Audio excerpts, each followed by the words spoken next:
ഇറാനും ഇസ്രയേലും തമ്മിലുള്ള നിലവിലെ സംഘർഷം പശ്ചിമേഷ്യയെ ഒരു തുറന്ന യുദ്ധത്തിന്റെ വക്കിൽ എത്തിച്ചിരിക്കുകയാണ്. പതിറ്റാണ്ടുകളായി നിലനിൽക്കുന്ന ഈ ശത്രുത പലപ്പോഴും നിഴൽ യുദ്ധങ്ങളുടെ രൂപത്തിലായിരുന്നുവെങ്കിൽ ഇപ്പോൾ അത് നേരിട്ടുള്ള സൈനിക ഏറ്റുമുട്ടലുകളിലേക്ക് വഴിമാറുന്നതിന്റെ സൂചനകളാണ് നൽകിക്കൊണ്ടിരിക്കുന്നത്. ഈ സാഹചര്യം മേഖലയിലെ സമാധാനത്തെയും ആഗോള സുരക്ഷയെയും സാരമായി ബാധിക്കുമെന്ന ആശങ്ക വർദ്ധിച്ചു വരികയാണ്. ഇതിനിടയിൽ അമേരിക്കയുടെയും ഉത്തര കൊറിയയുടെയും ഇടപെടലുകൾ ഈ പ്രതിസന്ധിയെ കൂടുതൽ സങ്കീർണമാക്കുന്നുണ്ട്. ഇസ്രയേലിന് ഒറ്റയ്ക്ക് ഇറാനെതിരായ ഒരു യുദ്ധത്തിൽ വിജയിക്കാൻ സാധിക്കില്ലെന്ന തിരിച്ചറിവ് അമേരിക്കയ്ക്ക് മേൽ വലിയ സമ്മർദ്ദമാണ് ചെലുത്തുന്നത്.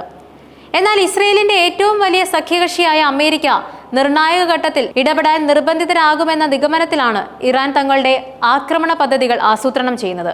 ഇറാൻ സൈനിക കേന്ദ്രങ്ങൾ നൽകുന്ന മുന്നറിയിപ്പുകൾ തങ്ങളുടെ ആയുധശേഷിയുടെ ഒരു ചെറിയ ഭാഗം മാത്രമാണ് ലോകം കണ്ടിട്ടുള്ളതെന്നും ഇനിയും ഏറെ ശേഷി പുറത്തുവരാനുണ്ടെന്നുമാണ് സൂചിപ്പിക്കുന്നത്.